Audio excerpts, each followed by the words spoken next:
राधा स्वामी। राधा स्वामी दयाल की दया, राधा स्वामी सहाय, राधा स्वामी। कर्म जो जो करेगा तू वही फिर भोग ना भरना, कर्म के जाल से हटो छोड़ो मर्दानगी करना। तो हम आप साध संगत को अपनी आप बीती सुनाते हैं और ये संदेश भी देते हैं कि हम जो भी कर्म करेंगे हमें उसे भोगना पड़ेगा। तो आज इंसान दावे तो बड़े बड़े करते हैं, करनी करना बस में नहीं है। तो करनी करना तो बहुत मुश्किल है। हम तो करनी तो बहुत दूर, अच्छा व्यवहार भी नहीं कर सकते। आज संत की संतान को ज्ञान नहीं कि हम कौन हैं और हमारा किस किस के साथ क्या फर्ज बनता है। सत्संग क्या कराएं और सत्संग क्या है ये कैसे समझाएं, ये तो कोई नहीं जानता। बस बाबा गद्दी पर बैठा है या महाराज गद्दी पर बैठा है, सबकी पूजा काट देगा, सबके काम पूरे हो जाएंगे, चलो। और बाबा अच्छा है, बहुत हंस हंस के बात भी करता है, आशीर्वाद देता है, खूब मिठाई देता है, बस इतना हो जाता है। फिर किस लिए भक्ति करनी? और जो भक्ति करने वाले हैं उनको मानना भी क्यों?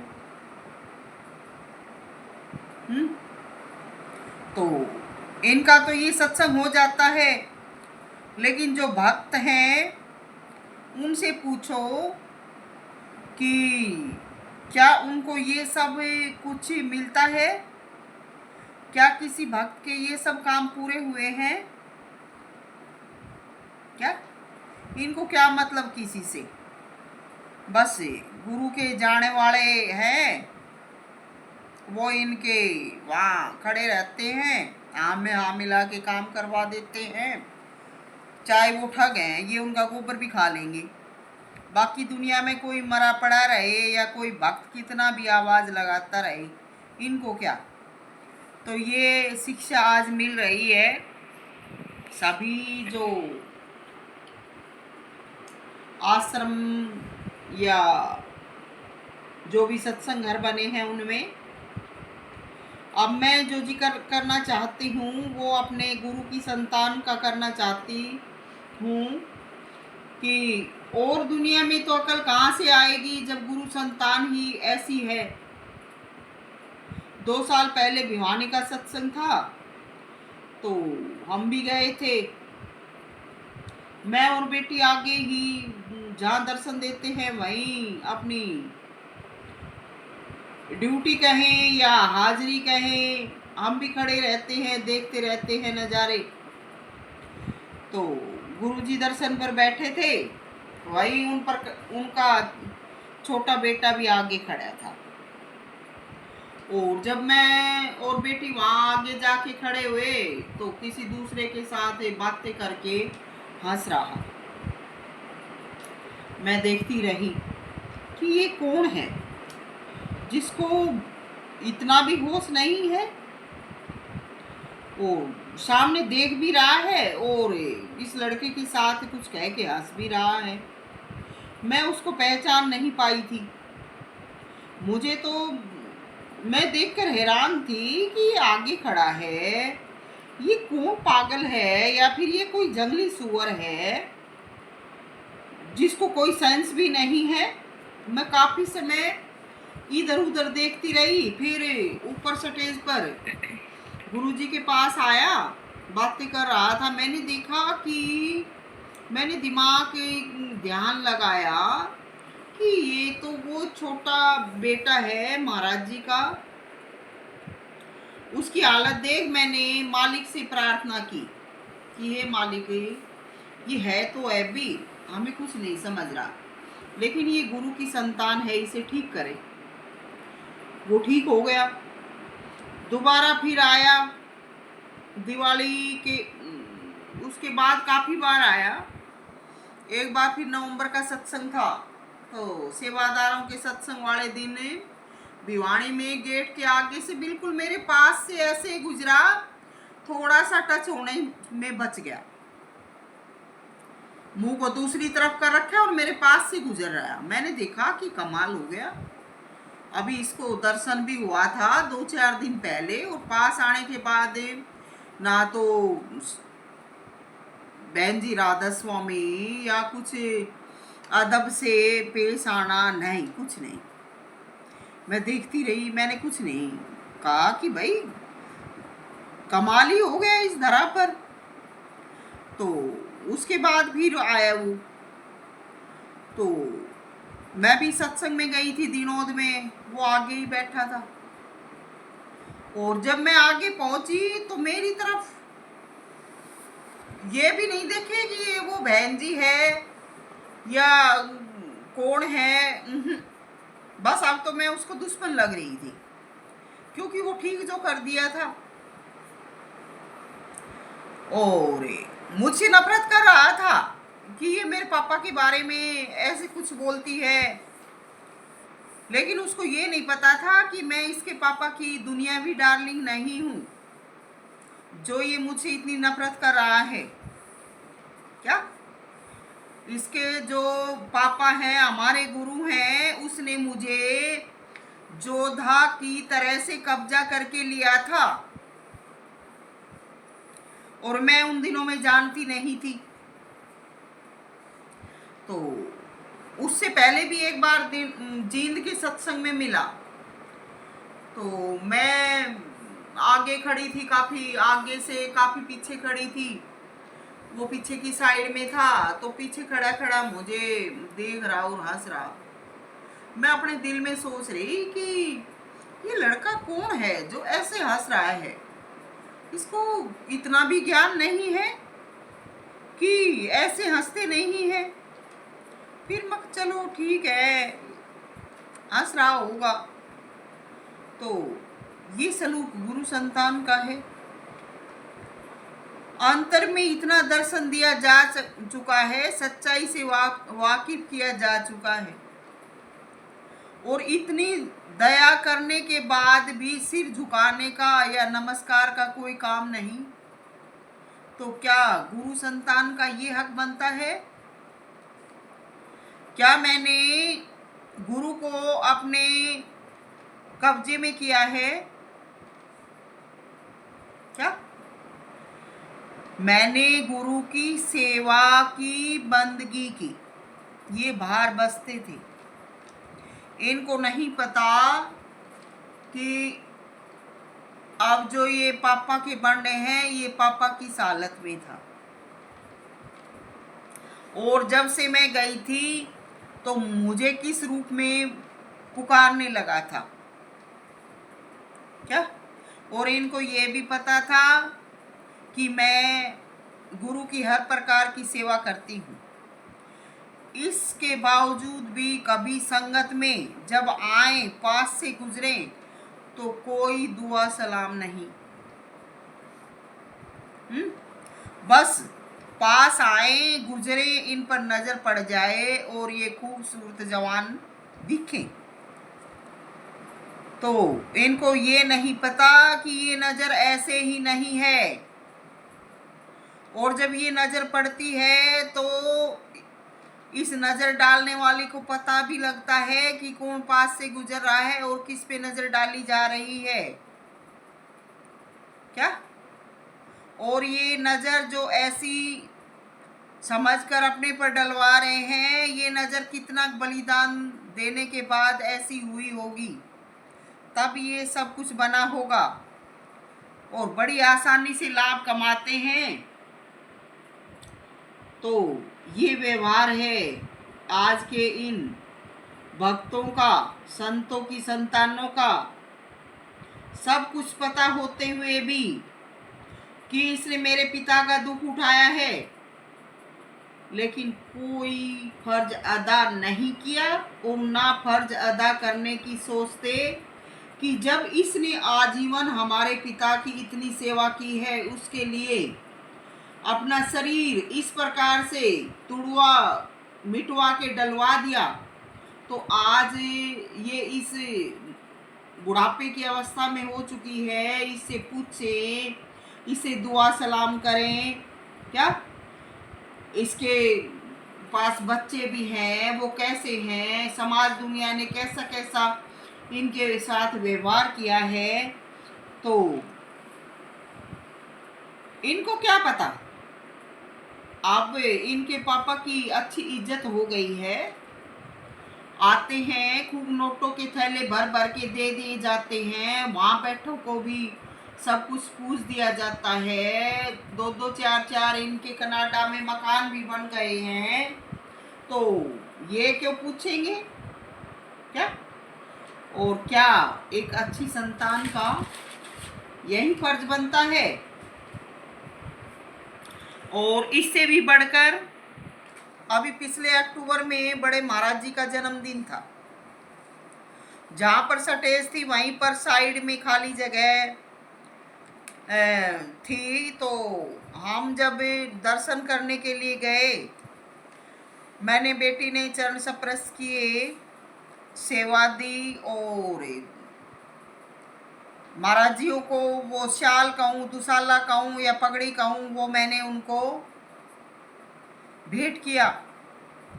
तो वो जो महाराज जी की धर्मपत्ना थी और बेटे की बहू थी, वो साइड में आगे ही बैठी थी और वो देख भी रही थी। तो हम फिर उधर से वो जो बैठी थी उस साइड को आए, तो हमें देखकर ऐसे मुंह फेर लिया। और उसके तुरंत 2-4 मिनट के बाद एक लड़की आई और उसको देख के महाराज जी हंसने लगे। तो जब वो लड़की आई तो तुरंत उस लड़की को उसकी तरफ इशारा किया और उसको लपकने भागी। मैं वहां खड़ी देखती रही कि मालिक ये तेरा न्याय है। तो मैंने देखा कि ये कौन है जो इतनी बड़ी बड़ी बैठी है, हमारी विरासत में बैठी है और हमसे ही नफरत कर रही है। इतना नाज था तो क्यों आई थी। 45 वर्ष हो चुके थे, इसने आश्रम में पैर नहीं रखा था, तो ये क्यों आई थी। और मैं जहां मेरी ड्यूटी थी, मैं इसको वहां से उठा देती, इसको थोड़ा सा भी बोल देती तो इसकी क्या इज्जत रहती। उस बहू को भी काफी समय से दर्शन हो रहा था और पास आने के बाद उसने ना तो राधा स्वामी बोला, सिर झुकाया या हंसकर किसी प्रकार से कोई व्यवहार किया, तो उस बहू का चरण स्पर्श करने का हक तो बनता होगा। जब दर्शन हुए, जब नए नए दुपट्टे ओढ़ ओढ़ के बड़ी गाड़ियों में बैठ बैठ के चल दी है, ये तो करना बड़ा आसान लगता है। और पास आए तो हमसे ही नफरत। तो ये एक संत के बेटे की पत्नी का व्यवहार, ये पता कि ये जो माँ जी है, बहन जी है, इसका हमें दर्शन हो चुका है, तो ये सच्ची है। सच्चाई आंखों से देखने के बाद भी ऐसा सलूक, अब और दुनिया से हम क्या कहें।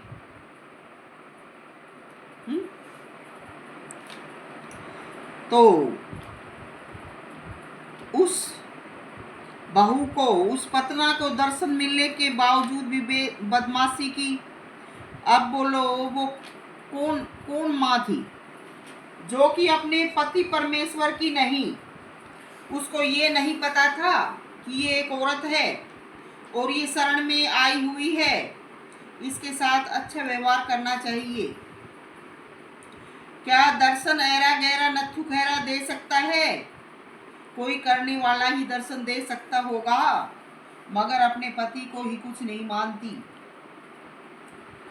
जो जब अपने पति को ही कुछ नहीं मानती तो मुझे क्या मानेगी। उस पर भी अविश्वास किया था, तब जाकर वो परीक्षा के लिए वहां आकर बैठी थी। और उसकी संगत के साथ ही भी बदसलूकी। क्या वो गुरु की पत्नी हुई? उसको वहां बैठने का कौन सा हक था? सत्संग में जितनी भी माई बाई बहन बेटी जो भी आती हैं, जिनसे जैसी सेवा बनती है, उसने सेवा क्यों नहीं अपनाई? क्या वो वहां किस लिए आगे सज कर बैठी थी? वो कौन सा रोग जमाना चाहती थी? दिल्ली के सत्संग की बात है, जहाँ स्टेज बनी थी, दर्शनों के लिए जो स्टेज बनी थी, उससे दूसरी स्टेज जो सत्संग के लिए बनी थी, प्रवचन के लिए बनी थी, उस साइड में बैठी थी एक दो औरतों के साथ। फिर जब दर्शन के बाद अंदर गए, हम तो पंडाल में आ गए, वो फटाफट अंदर गई, किसी लड़की को पकड़ के लाई और वहां पर फिर आके रस्सी लगी हुई थी, रस्सियों के नीचे से ही वहां पूरी संगत को चीरती हुई और आगे जाके बैठी। मैं पूछती हूँ, 80 वर्ष की एक गुरु पत्नी का यही हक बनता है?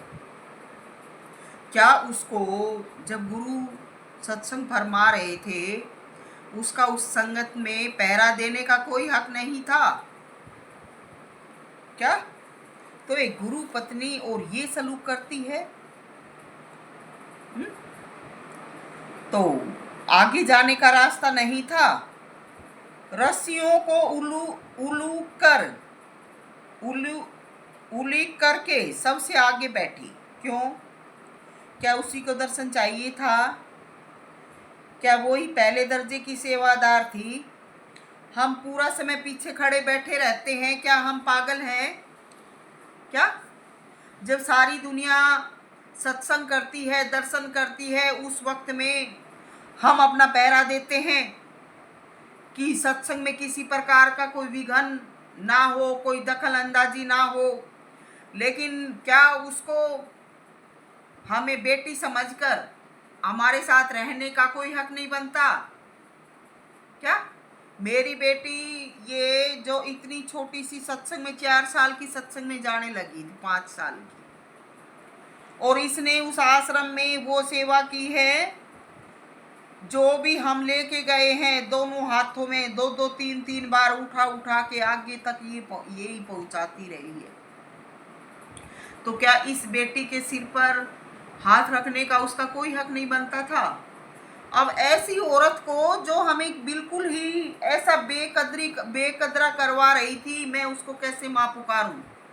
मैंने उसको रांडी और ऐसी गालियां क्यों दी? क्योंकि उसने हमारे साथ बदसलूकी की थी। तो क्या एक गुरु पत्नी का यही हक बनता है? और मैं पूछती हूँ, जिसने 76 साल गुरु की पत्नी बन के गुजार दिए, और आज वो सत्संग में आके सबसे आगे बैठ रही है। उसने पूरी जिंदगी क्या किया? जब वो अपने पति को नहीं पहचानी कि ये कौन है और इसके साथ कैसा व्यवहार करना चाहिए, क्यों वो आगे इतनी आगे अड़ी बैठी थी? क्या अब वो सत्संग की पढ़ाई करेगी? अब तक का समय उसने कहाँ बिताया? अब तक का जो 77-78 वर्ष का जो समय बीत गया, इस समय में वो कहाँ थी, क्या कर रही थी? जो अपने पति को नहीं पहचान पाई। तो आज उसने जो इतना समय इस प्रकार बिताया, तो आज मैं जो सब कुछ संभाल रही हूँ, मेरी जो ड्यूटी है, मैं उसको सबसे आगे कैसे बैठने दूँ? फिर भी मैंने उसको वक्त दिया कि ये संभल जाए।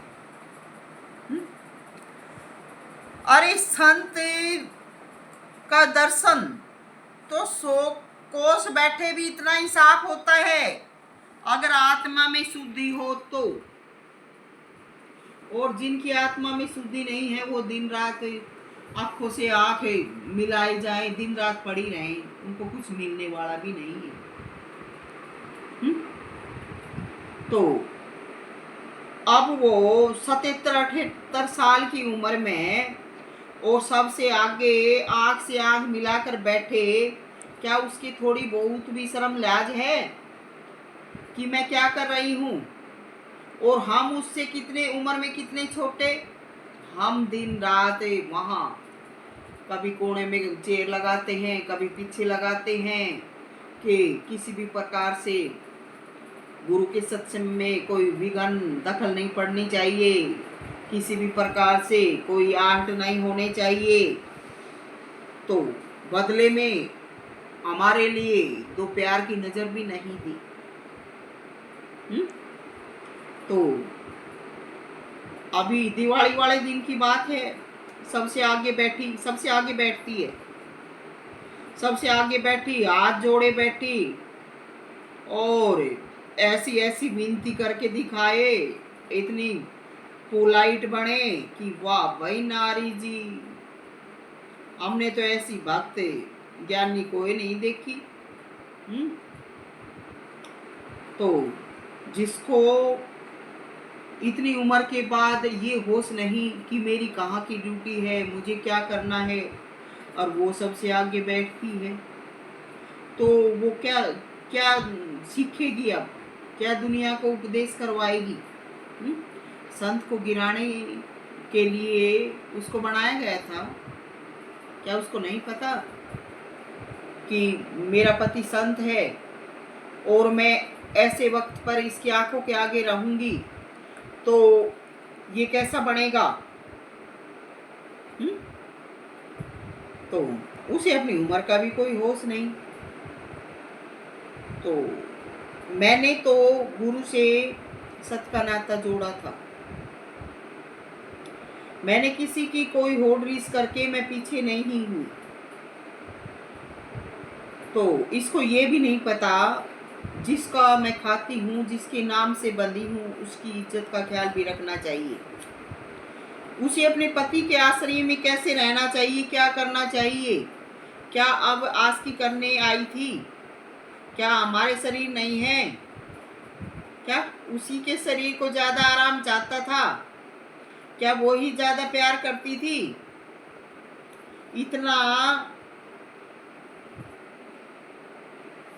इतना देश इकट्ठा होता है, कोई नहीं चाहता क्या महाराज जी को? वो ही चाहती है जो वही सबसे आगे बैठेगी। और इस उम्र में ऐसे जालीदार दुपट्टे, और वो भी एक गुरु की पत्नी, तो वो इस उम्र में गुरु से क्या चाह रही थी, क्या करवा रही थी? क्यों हमारे दिल नहीं था? है? तो हमने सत्संग में आके क्या सीखा? और फिर मैं गुरु से ये भी पूछती हूँ कि पहले इनको तो सत्संग सिखाया होता, और जो बहू ऐसी पटरानी बनी बैठी थी, दर्शन के बाद पैर छूने का हक बनता होगा है? लेकिन मेरे आगे महारानी बनी बैठी। क्या पता क्या उसको पता है मैं कौन हूँ? मेरे से ही मगरूरी है। मेरा कर्ज उतारेगी तब पता लगेगा।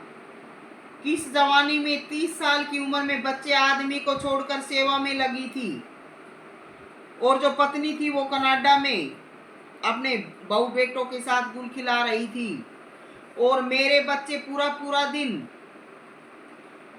भूखे प्यासे घर में बंद कर करके तब मैं सत्संग में आती थी। मैंने इस सत्संग को, और क्या कहूँ, गुरु को अपने खून पसीने से सींचा है। गुरु और सतगुरु दोनों को मैंने अपने खून पसीने से सींचा है। वो क्या दिखाने बैठी थी आगे?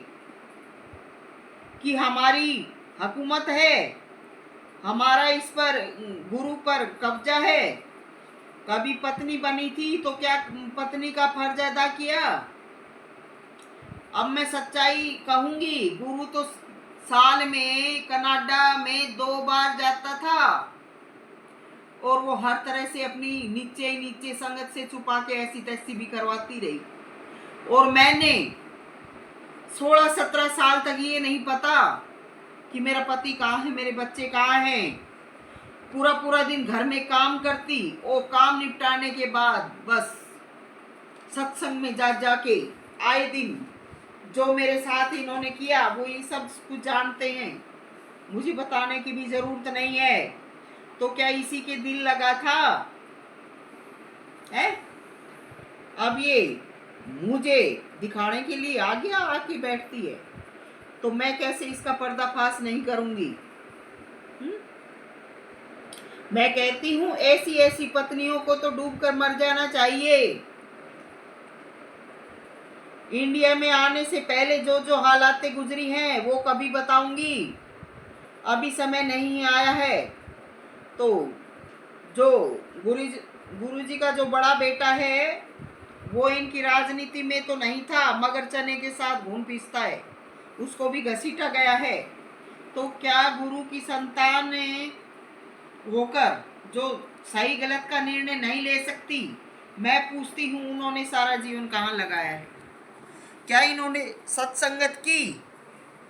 क्या ये सत्संगी हैं? जब आते हैं तो सबसे आगे आके खड़े हो जाते हैं, हैं? और मैं सबसे पीछे खड़ी रहती हूँ। क्यों? क्या हम सदा इसीलिए बने थे? हमारा भी कोई हक बनता होगा और इनका भी हमारे प्रति कोई हक बनता होगा कि हम सारा साल ऐसे खड़े रहे हैं, आजीवन ऐसे मरते रहे हैं, तो इनको भी तो हमारी सेवा में हाजिर होना चाहिए था, है? तो ये समझ है आज के संत परिवार में? क्या सत्संग में आकर कभी संगत में बैठे हैं जो अच्छे बनेंगे या अच्छे कहलाएंगे? बस टोराफोरी करने आते हैं, बड़ा बनाया खाना मिलता है, खाते हैं पीते हैं, घूमते हैं गाड़ियां ले लेके, हैं? तो संत की संतान होकर सच झूठ की पहचान नहीं, कौन सच्चा है, किसके साथ क्या व्यवहार करना चाहिए, है कौन झूठा है, उनसे बचना चाहिए, तो इतनी भी मति नहीं है। तो ये कहाँ का सत्संग है? कहाँ से जीवन में सुख शांति आए? और फिर अपने आप को ये निरपराधी भी बोलते हैं। सबसे ज़्यादा समझ विवेक इन्हीं में होना चाहिए था। आश्रम में कोई भी बहका देता है, इनकी बुद्धि भरमा देता है, ये उसी के पीछे उलझते हैं। क्या ये संत की संतान का गुण है? क्या ये इनकी कोई अच्छी मति और दिमाग है? तो इन्होंने खुद के बारे में सोचना चाहिए। ये सत्संग है, संदेश है आज का। मैं किसी का निरादर या आलोचना नहीं कर रही हूँ। मैंने जो अपनी आंखों से देखा है इनको, वो इनके बारे में कहा है। तो सविता मोजादीन, सभी को प्यार, राधा स्वामी।